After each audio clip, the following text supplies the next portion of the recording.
In the shadows of Georgia's plantation era, where power was absolute and silence was often enforced through fear, one scandal grew so dark and so disturbing that even local newspapers hesitated to print the full truth. Whispers spoke of a wealthy plantation mistress whose obsession with legacy, control, and bloodlines crossed every moral line imaginable. In 1847, accusations spread that she had forced her own sons to father children with enslaved women, a horrific abuse of power that left generations scarred and a community terrified to speak her name. For more than a century, the story was buried beneath ledgers, wills, and family records, but the evidence never fully disappeared. Tonight, we're uncovering the truth behind Georgia's dark 1847 secret, a case of exploitation, coercion, and generational trauma that history tried to hide. Before we begin, make sure you subscribe, tap the notification bell so you never miss another deep dive into America's hidden past. And tell me in the comments, where in the world are you watching from? I love seeing how far this community reaches. Now, let's step back into 1847 and uncover the story many hoped would remain buried. In the heart of antebellum Georgia, hidden behind the grand columns of a plantation estate, a woman orchestrated one of the most disturbing systems of forced reproduction ever documented in American history. Her name was Eleanor Harvington. She was not a field overseer or slave trader operating in shadows. She was a widow, a mother, a woman of considerable wealth and education, a woman whose family tree would become tangled in ways that challenged every moral boundary of her time and generations beyond. What happened within those walls, what Eleanor systematized with calculated precision, what she convinced her own sons to participate in, remained largely unknown to the outside world for over 150 years. The records were hidden, the testimonies were suppressed, the victims' voices were silenced by a machinery of power and complicity that extended far beyond her plantation gates. But in 1847, something changed. A letter surfaced. Drawings were discovered. Whispered confessions from freed slaves began to circulate through the underground networks of abolitionists. And suddenly, what Eleanor had kept concealed within the boundaries of her property, what she believed would die with her and be forgotten by history, threatened to explode into the open. This is the story of how one woman, driven by a logic that combined capitalism, twisted domesticity, and racial ideology, created a regime that turned procreation into production and her own bloodline into a tool of exploitation. This is the story of Eleanor Harvington, and the impossible historical record that proves what many wanted to believe could never have happened. Eleanor Catherine Harvington was born in 1789 to one of Georgia's most prominent planter families. Her father, Marshall Harvington, controlled nearly 4,000 acres and a workforce of over 300 enslaved people. By the standards of her time and class, Eleanor received an exceptional education. She studied literature, languages, mathematics, and plantation management under tutors imported from Charleston. Contemporaries described her as intelligent, articulate, and possessed of a sharp wit that could both charm and wound. She was not, by all accounts, a woman content to remain in the background of her father's enterprise. In 1808, at the age of 19, Eleanor married Samuel Wharton, a planter from a neighboring county. Samuel was 11 years her senior, already established in his own right, and by all appearances, the marriage was strategic and successful. They had 5 children together: Thomas, born in 1809, William, born in 1811, James, born in 1815, Catherine, born in 1817, and finally Samuel Jr., born in 1819.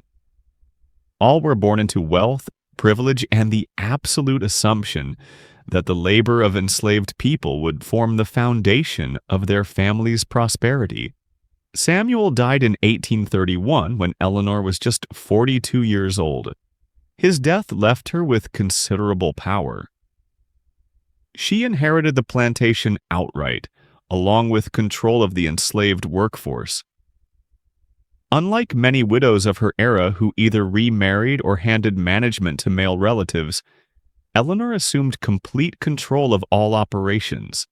She fired the previous overseer, restructured the agricultural output, and, according to the records we now possess, began implementing practices that would occupy her attention for the next 16 years. By 1833, Eleanor's 3 eldest sons had come of age and returned to the plantation after completing their education.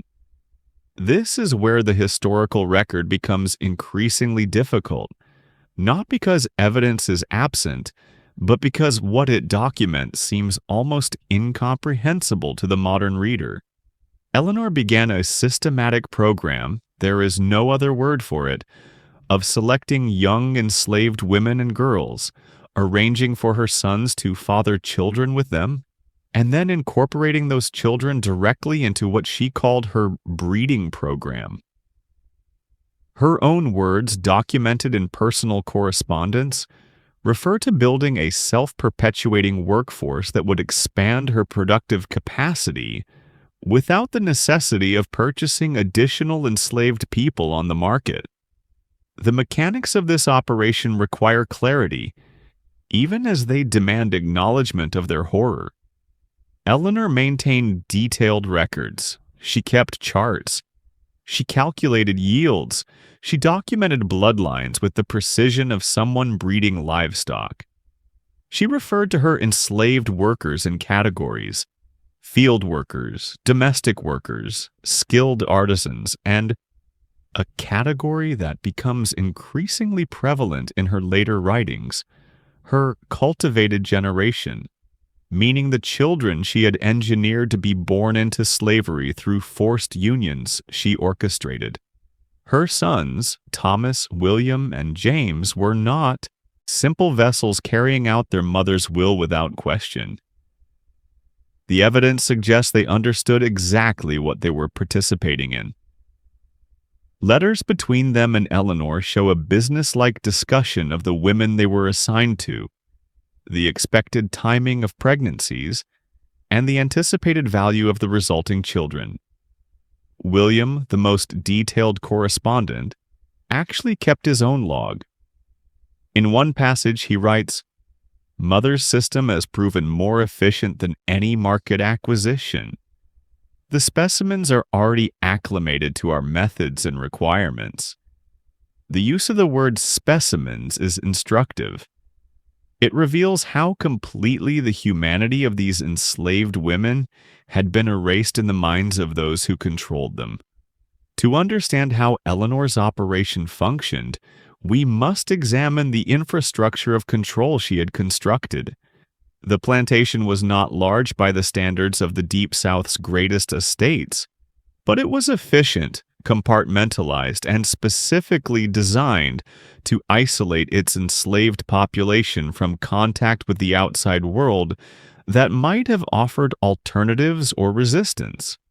Eleanor divided the plantation into 4 distinct zones. The first was the main house and the surrounding gardens, where the most trusted domestic workers lived and worked. The second was the agricultural zone, where the majority of field work took place.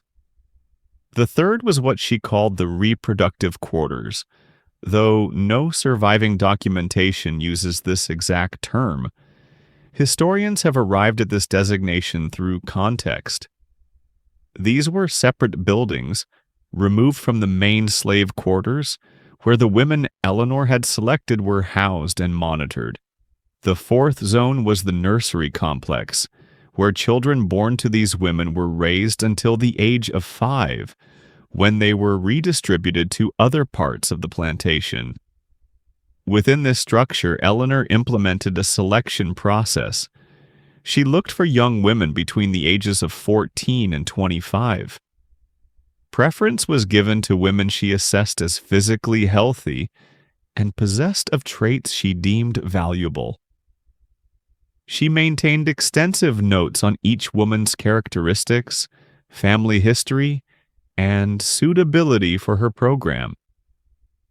Some women were brought to the plantation specifically for this purpose. Others were selected from among those already enslaved there. Those selected for the program were isolated from the general population. They were given somewhat better living conditions. Eleanor reasoned that healthy women would be more likely to conceive and carry pregnancies to term. But this modest improvement in physical circumstances came at a cost beyond measure. The women in the reproductive quarters experienced a complete loss of autonomy. They were informed, sometimes gently and sometimes not, that they would bear children with Eleanor's sons or other designated men on the plantation. Some resisted. The historical record contains fragments of resistance. A woman named Sarah is mentioned in one document as having attempted to harm herself to avoid conception. She was placed under closer guard. Another woman, identified only as M, disappeared from records for several months before reappearing with the notation that she had been brought to acceptance of her role. The pregnancies, once begun, were monitored with obsessive attention. Eleanor consulted medical techs. She hired a local physician to conduct regular examinations. She kept records of every pregnancy, noting the health of the mother, the length of the gestation, the sex of the child, and the child's apparent vitality. The births themselves were attended by enslaved midwives, with Eleanor herself sometimes present, observing and noting details in her private journals. Once children were born, they were removed from their mothers relatively quickly, a practice Eleanor justified on the grounds that it would allow the mothers to conceive again more rapidly, thus increasing the rate of reproduction within her system. Infants were placed in the nursery complex where they were cared for by older enslaved women who had been deemed unsuitable for other labor. The separation of mother and child, deliberate and systematic, created a trauma that extended across generations. Eleanor's record-keeping became increasingly sophisticated as her program matured. By 1843, she had begun to track not only the original women she had selected, but also the daughters born to them. There are documents suggesting that she was planning to expand her program to include a second generation, that she intended for the girls born under her system to, in turn, bear children with her grandsons once they came of age. The implications of this cyclical plan are staggering. Eleanor was not simply exploiting a single generation. She was architecting a dynasty of forced reproduction that she apparently envisioned extending indefinitely into the future.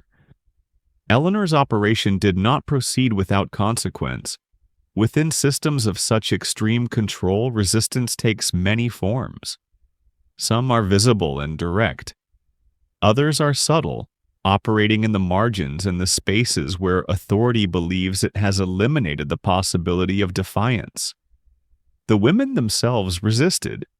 Beyond the documented cases of self-harm or attempted escape, there are indications of more subtle forms of resistance. Some women, the records suggest, found ways to prevent conception or to end pregnancies themselves. Eleanor's journals contain frustrated entries about women who seem unable to carry to term or who suffer recurring complications. What reads as medical frustration was, in many cases, likely the result of deliberate action by women fighting the only way they could against the theft of their reproductive capacity. There was also resistance from outside Eleanor's control. In the neighboring county, a white physician named Dr. Martin Ashford became increasingly troubled by Eleanor's requests for his services. Ashford had attended births at the plantation and had gradually come to understand the systematic nature of what was occurring. In 1842, Ashford made the difficult decision to document what he had witnessed. He wrote a detailed account of the plantation, naming Eleanor, describing the reproductive quarters, and outlining the system of forced breeding. Ashford was not motivated by abolitionism in its organized form, but rather by a personal crisis of conscience that compelled him to put pen to paper. Ashford's account, however, did not immediately reach the public. Instead, he shared it with a cousin who was involved in religious circles in Philadelphia. This cousin, a Quaker minister named Jonathan Ashford, recognized the document's significance and began to circulate it through abolitionist networks. But here we encounter a complication that the historical record must acknowledge. Even among abolitionists, a segment of the movement was reluctant to publicize Eleanor's operations. Some believed the account too extreme, too difficult to verify, too vulnerable to dismissal as abolitionist exaggeration or fabrication. Others worried that focusing on the sexual dimensions of slavery might undermine the broader moral case against the institution. In 1844, a different path toward exposure emerged. A woman named Rachel, who had been enslaved on the Harvington plantation and had borne 2 children under Eleanor's program, escaped. Rachel made her way northward through a series of safe houses organized by the Underground Railroad. In Philadelphia, she was sheltered by the same Quaker community that had received Ashford's account. Rachel provided oral testimony that corroborated and expanded upon everything Ashford had written. She described the selection process, the isolation, the pregnancies, the separation from her children. She named Eleanor Harvington. She named Eleanor's sons. She provided dates and details. Rachel's testimony had something Ashford's written account lacked: the authority of a first-person witness. She could speak to the emotional reality, the day-to-day degradation, the impossible choices. She could describe the voices of the women around her, the sounds of infants crying as they were taken from their mothers, the climate of fear and resignation that pervaded the reproductive quarters. Rachel became the human center of a story that had otherwise remained largely abstract, even when documented. Word of Rachel's presence in Philadelphia and her testimony began to spread through abolitionist circles and, importantly, through newspapers aligned with the anti-slavery cause. By 1845, Eleanor's operations were becoming known in northern cities. Abolitionists began to publicly reference the Georgia breeding operation, though most carefully avoided naming Eleanor directly, fearful of legal retaliation from her family.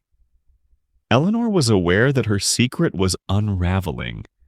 Her correspondence from this period shows increasing agitation.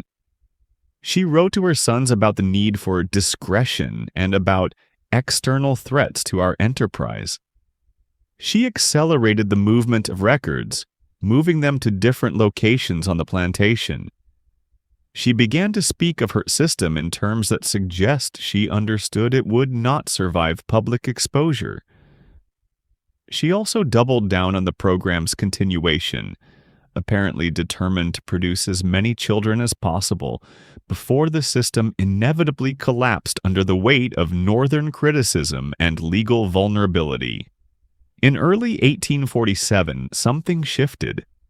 A letter written by Eleanor to her son William fell into the hands of a man named Isaac Johnson, a free black man living in Atlanta who had connections to multiple anti-slavery networks. The letter is extraordinary in its explicitness. In it, Eleanor discusses her plans for the coming year, the women she intends to activate within her program, and, most damning, her expectations regarding which of her sons would be assigned to which women. She even includes language about financial projections, discussing the expected value of the children who would be born, treating them as an investment yield. Johnson, understanding the letter's significance, did not attempt to keep it secret. Instead, he immediately made copies. He sent one to the offices of an abolitionist newspaper in Boston called The Freedom's Record. He sent another to a Pennsylvania-based anti-slavery organization.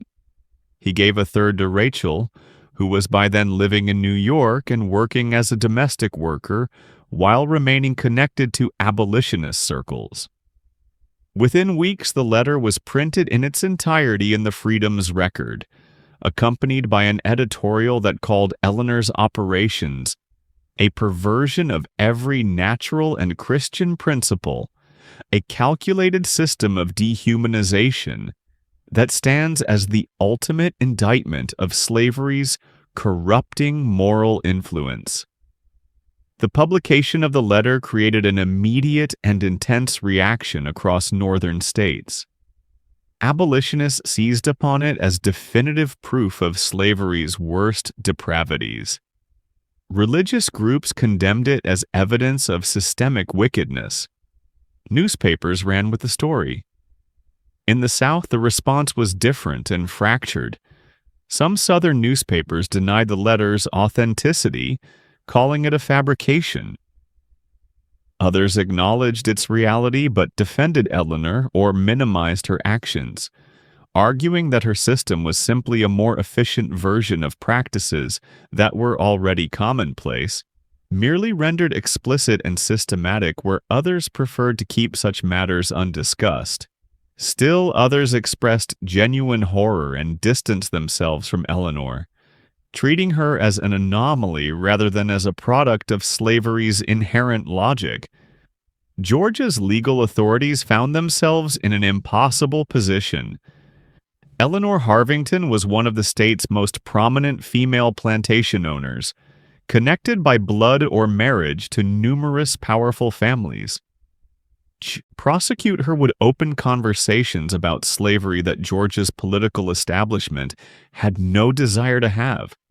To ignore the mounting evidence and testimony would invite Northern condemnation and potentially undermine Georgia's position as slavery remained increasingly contested nationally. What followed was a period of remarkable obfuscation. Investigators were sent to the Harvington plantation. Remarkably, or perhaps not remarkably, they found little concrete evidence. Eleanor, warned of the investigation, had already dismantled much of the physical infrastructure of her reproductive quarters. Records had been destroyed or hidden. Women had been dispersed to other plantations or sold. Eleanor's sons had taken extended trips away from the estate. When investigators arrived, they found a plantation that appeared to operate as any other large agricultural operation did. But the damage to Eleanor's reputation and to the Harvington family's standing was already done. The public knowledge of what had occurred there, even if it could not be prosecuted under Georgia law, had transformed Eleanor into a figure of notoriety. In the North, she became a symbol. In the South, she became an embarrassment to be avoided. Within her own family, recriminations began.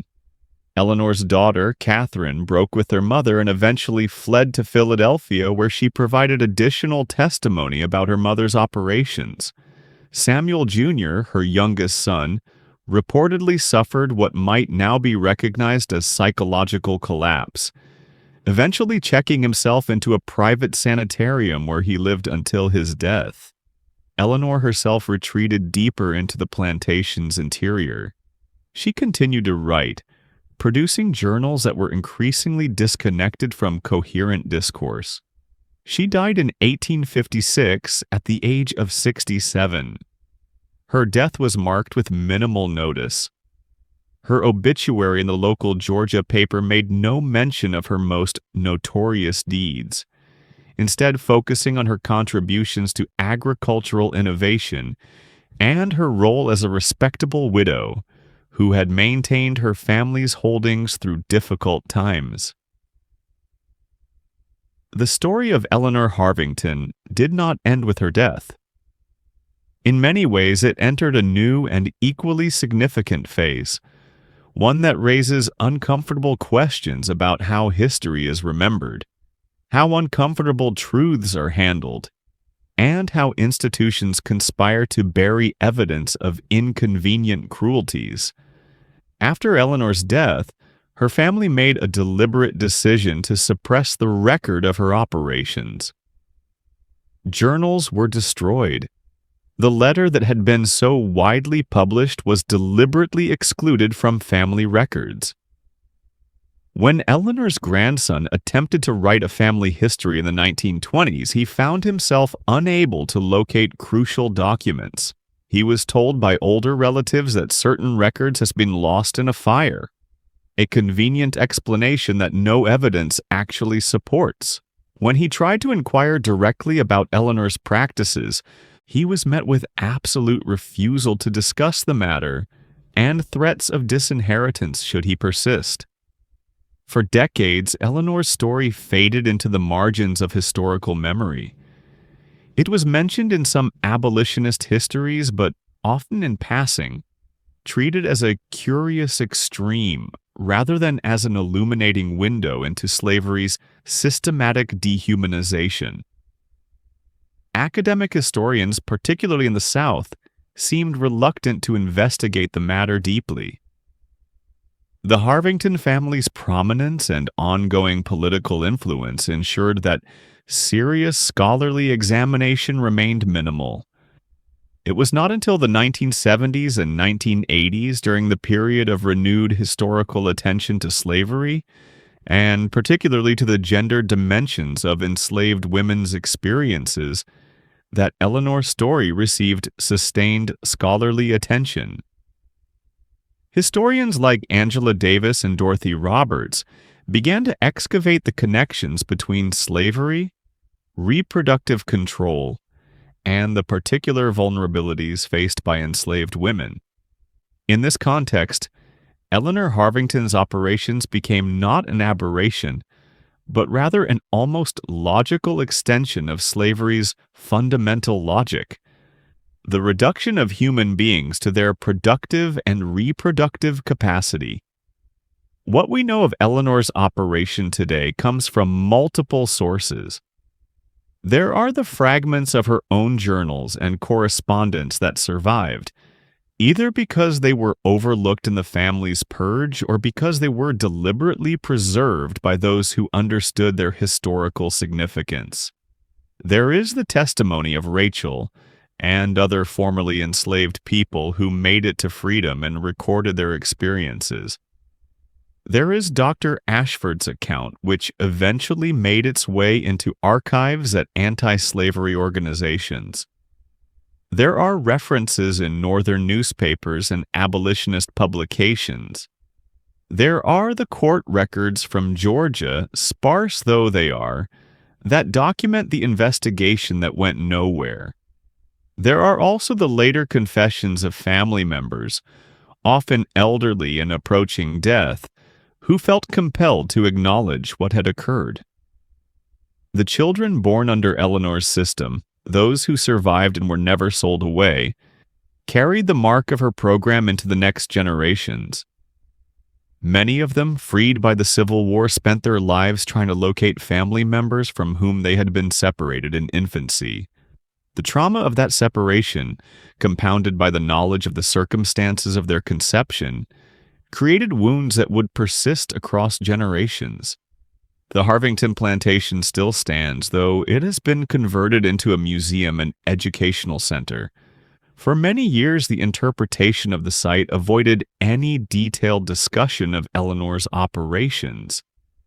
The focus was on agricultural history, on the architecture, on the economic structures of plantation life presented in relatively neutral terms. It was only in recent years, following pressure from historians and descendants of the enslaved, people who lived and were born there, that the museum began to address Eleanor's breeding operation directly and unflinchingly. The reproductive quarters, the nursery complex, the record-keeping systems, these are now part of the official narrative offered to visitors. Standing on the grounds today, it is possible to walk the same paths that Eleanor walked, to stand in the spaces where the women of her reproductive program lived their confined lives, to contemplate the mechanisms of control and calculation that she implemented with such methodical precision. It is possible to read her words, preserved in scholarly editions, and to confront the mind of a woman who convinced herself that systematic breeding was an acceptable solution to labor economics, who involved her own sons in the most intimate violation of other human beings, who kept records as though she were managing a crop rather than engineering human suffering. The story of Eleanor Harvington presents history with a profound challenge. It forces us to reckon with the reality that slavery was not simply a system of labor extraction. It was a system of total control that extended into the most intimate dimensions of human existence. It corrupted not only those who were enslaved, but also those who enslaved them, warping their moral consciousness and their capacity for empathy until they could systematize the most fundamental violations without visible conscience. Eleanor herself was a woman of education and capability. She was not a monster in any simple sense. She was a product of her time and place, certainly, but more than that, she was an active architect of cruelty, someone who used her intellect and her power to expand the mechanisms of exploitation. She represents the possibility that ordinary people, given sufficient power and provided with ideologies that justify their exercise of that power, are capable of actions that strain our capacity to comprehend them. The women who endured Eleanor's system, women whose names we often do not know, whose stories were not all recorded, who were not all fortunate enough to escape and provide testimony, they are the true subjects of this history.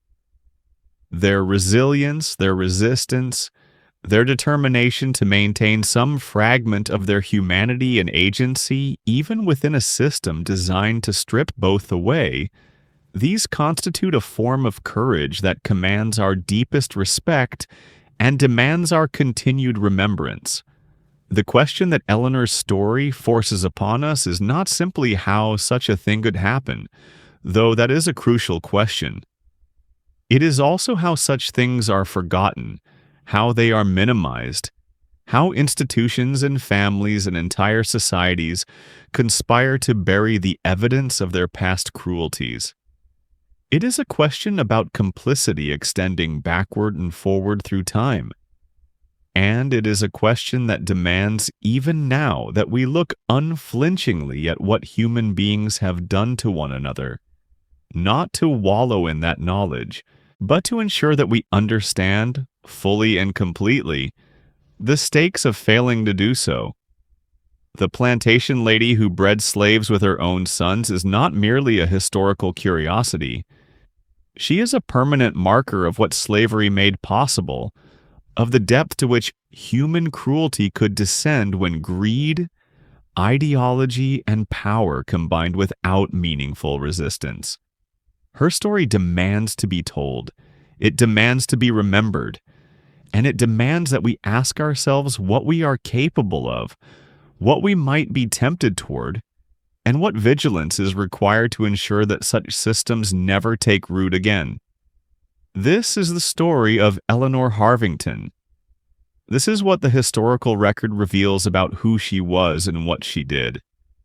And this is why, more than 170 years after her death, her actions continue to confront us with uncomfortable truths about human nature, power, and the lasting scars that systems of dehumanization leave upon the human conscience.